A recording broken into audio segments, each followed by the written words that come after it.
Chiude a oltre 9 milioni di euro il bilancio preventivo 2021 del comune di Casarza Ligure. Il documento contabile, insieme al piano triennale delle opere pubbliche, è stato approvato nell'ultima seduta del Consiglio Comunale. Nelle rispettive voci di spesa, oltre il 10% viene destinato al sociale. Sociale significa non soltanto l'assistenza alle persone più bisognose, alle famiglie, alle persone diversamente abili, ma significa anche attenzione per esempio alla scuola. Il comune di Casarza ha tra il comprensorio le tariffe tra le più basse per la mensa e il trasporto. Non viene meno da parte dell'amministrazione comunale l'attenzione nei confronti delle situazioni di difficoltà legate alla pandemia. Grazie ai fondi arrivati in quest'anno dal governo e dalla regione, il sostegno a chi si è trovato senza lavoro non è mancato e continuerà ad esserlo. Per quanto riguarda i buoni spesa, in questo anno investiremo ancora e soprattutto stiamo investendo sugli affitti. Stiamo proprio ultimato il bando, investiremo circa 80.000 euro tra fondi regionali e fondi nostri per il sostegno alle persone bisognose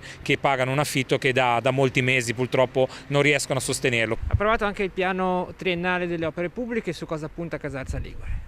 Allora, quest'anno abbiamo intenzione di portare avanti proprio la nostra opera di messa in sicurezza del territorio.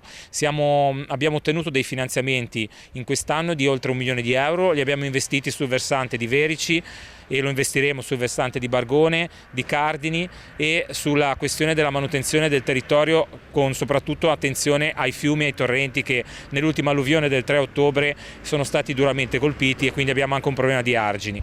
Investiremo anche però sulla sicurezza urbana, oltre 50.000 euro per la videosorveglianza, quindi le telecamere a sicurezza non soltanto dei cittadini ma anche della viabilità. Investiremo anche per quanto riguarda lo sviluppo del territorio perché speriamo di essere nell'anno della ripresa per quanto riguarda la sentieristica. E anche Casarza Ligure si aggiunge all'elenco delle amministrazioni comunali che hanno approvato all'unanimità la delibera con la quale si chiede alla città metropolitana di Genova di indire una gara d'appalto per l'assegnazione del servizio di raccolta rifiuti per l'ambito del Golfo del Tiguglio. Noi non vogliamo assolutamente avere dei favoritismi, vogliamo che le persone possano avere un servizio sempre migliore con dei costi minori. Questo è l'obiettivo del Tiguglio.